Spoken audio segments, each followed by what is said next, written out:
6 अगस्त 1945 को संयुक्त राज्य अमेरिका ने जापानी शहर हिरोशिमा पर परमाणु बम गिराया था। बम को लिटिल बॉय यानी कि छोटे लड़के के रूप में जाना जाता है। हिरोशिमा विस्फोट के 3 दिन बाद संयुक्त राज्य अमेरिका ने जापानी शहर नागासाकी पर दूसरा परमाणु बम गिराया था, जिसका कोड नेम फैट मैन यानी कि मोटा आदमी रखा गया था।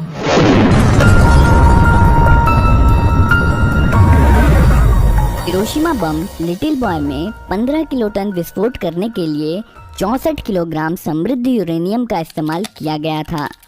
इसकी तुलना अगर नागासाकी बम फैटमैन से करें तो फैटमैन में 21 किलोटन का विस्फोट पैदा करने के लिए केवल 6.4 किलोग्राम प्लूटोनियम का इस्तेमाल किया गया था, जिसका मतलब है फैटमैन लिटिल बॉय की तुलना में ज़्यादा एफिशिएंट है। फैटमैन का निर्माण वैज्ञानिकों और इंजीनियरों ने मैनहट्टन प्रोजेक्ट के दौरान लॉस एलमोस प्रयोगशाला में किया था। मैनहट्टन प्रोजेक्ट के दौरान Robert Oppenheimer loss Alamos laboratory का निर्देशक था। उसे अक्सर परमाणु बम के पिता के रूप में जाना जाता है।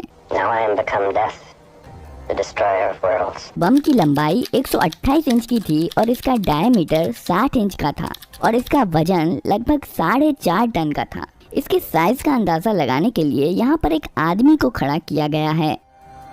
आइए अब हम फैटमैन के अंदर के हिस्सों को करीब से देखते हैं। फैटमैन एक प्लूटोनियम स्फीयर द्वारा संचालित था, जो कि एक सॉकर बॉल के आकार जैसा होता है।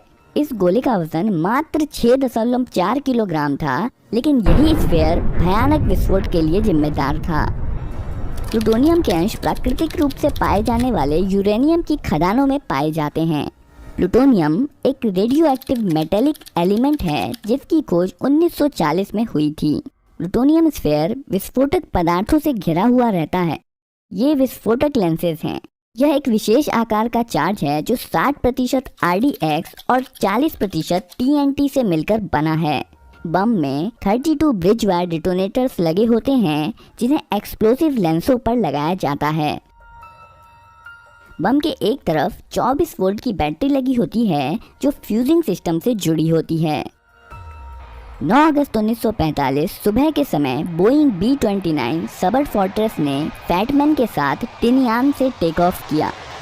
असल में पहले बॉम्ब गिराने का टारगेट जापान का कोकुरा शहर था, पर जब 7 घंटे उड़ान भरने के बाद जहाज टारगेट शहर के ऊपर आया, तब घने बादल और धुएं के कारण बॉम्बर्स कोकुरा शहर पर बम नहीं गिरा पाए और इसलिए उन्होंने अपना टारगेट बदलकर नागासाकी कर लिया। नागासाकी एक बंदरगाह शहर था, जो वर्तमान शहर से लगभग 170 किलोमीटर की दूरी पर स्थित था। यह 2,63,000 लोगों की आबादी वाला एक बड़ा शहर था।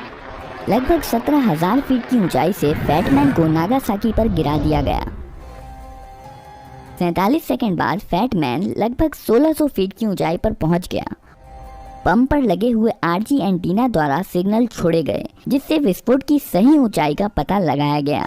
रडार एल्टीमीटर का उपयोग करके अंतिम रूप से सही ऊंचाई कंफर्म की गई। एल्टीमीटर से ऊंचाई का पता लगते ही 32 विस्फोटक ब्रिज वायर डिटोनेटर्स एक साथ बिजली की चिंगारी छोड़ते हैं, जिसके कारण सभी विस्फोटक एक साथ फट जाते हैं। विस्फोट के कारण मेटल कवर की मोटी परत अंदर की तरफ शॉक वेव पैदा करने में मदद करती हैं। मीडियम डेंसिटी वाला एल्युमिनियम पुशर इस शॉक वेव को अपने द्वारा अंदर की तरफ ट्रांसफर कर देता है। इसके बाद शॉक वेव एक बोरॉन से बने प्लास्टिक सेल से गुजरती है और अंदर के कंपोनेंट्स को कंप्रेस करती है। इसके बाद shock wave natural uranium tamper से पास होकर प्लूटोनियम स्फीयर को कंप्रेस करती है। प्लूटोनियम स्फीयर के बीच में 2 एलिमेंट्स पोलोनियम और बेरिलियम कंप्रेस हो जाते हैं और इस कंप्रेशन के कारण दोनों एलिमेंट्स आपस में मिल जाते हैं, जिसके कारण न्यूट्रॉन का एक विस्फोट हो जाता है। इसके लगभग 10 मिलीसेकंड बाद न्यूक्लियर चेन रिएक्शन शुरू हो जाता है। चेन रिएक्शन में न्यूट्रॉन प्लूटोनियम के एक एटम से टकराता है और प्लूटोनियम का एक एटम 2 में विभाजित हो जाता है। इस प्रक्रिया में 2 न्यूट्रॉन निकलते हैं और साथ ही साथ एनर्जी भी रिलीज होती है। ये दोनों न्यूट्रॉन फिर 2 प्लूटोनियम एटम से टकराते हैं, जिसमें 4 न्यूट्रॉन निकलते हैं और इस प्रकार चेन रिएक्शन शुरू हो जाती है। चेन रिएक्शन के कारण अचानक से बहुत ज्यादा मात्रा में एनर्जी रिलीज होती है और बम फट जाता है। बम को अगर जमीन पर फोड़ा जाता तो इसकी काफी एनर्जी धरती में चली जाती और इसका असर अपेक्षाकृत छोटे इलाके तक सीमित रह जाता। इसलिए फैटमैन को जमीन से लगभग 1600 फीट ऊपर हवा में फोड़ा गया ताकि ज्यादा से ज्यादा इलाके को तबाह किया जा सके।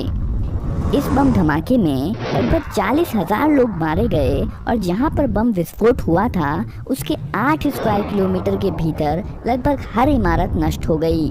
बम फटने के स्थान के पास खड़े लोग तुरंत ही भाप बनकर हवा में मिल गए।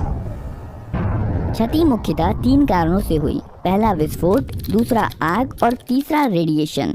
परमाणु बम से होने वाला विस्फोट एक्सरे द्वारा गर्म की हुई हवा के कारण हुआ, जिसे फायरबॉल कहा जाता है।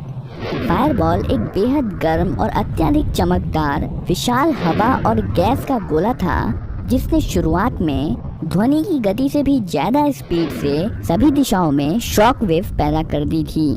इस आग के तूफान ने लगभग 3.2 किलोमीटर के रेडियस को प्रभावित किया था। इस विस्फोट के परिणाम स्वरूप 3 तरह के रेडिएशन निकले थे, अल्फा, बीटा और गामा। अल्फा रेडिएशन ज्यादा नुकसान नहीं पहुंचाती है और हेलमेट और सुरक्षा कपड़े पहनकर इसके प्रभाव से बचा जा सकता है। बीटा पार्टिकल इससे ज्यादा खतरनाक होते हैं और त्वचा को छेद कर नुकसान जैसे कि त्वचा में जलन पहुंचाने में सक्षम होते हैं। पर सबसे ज्यादा खतरनाक जो रेडिएशन होता है वो है गामा रेडिएशन, क्योंकि इसकी भेदने की क्षमता काफी ज्यादा होती है और यह मानव शरीर को पूरी तरह से भेद सकती है, जिसके कारण लंबे समय तक रहने वाले रोग हो सकते हैं जैसे कि कैंसर और हृदय रोग। बस इतना ही नहीं, गामा रेडिएशन जीन में बदलाव करके वंशानुगत दोष भी पैदा कर सकता है। तो मिलते हैं अगली वीडियो में, तब तक के लिए जय हिंद, जय भारत।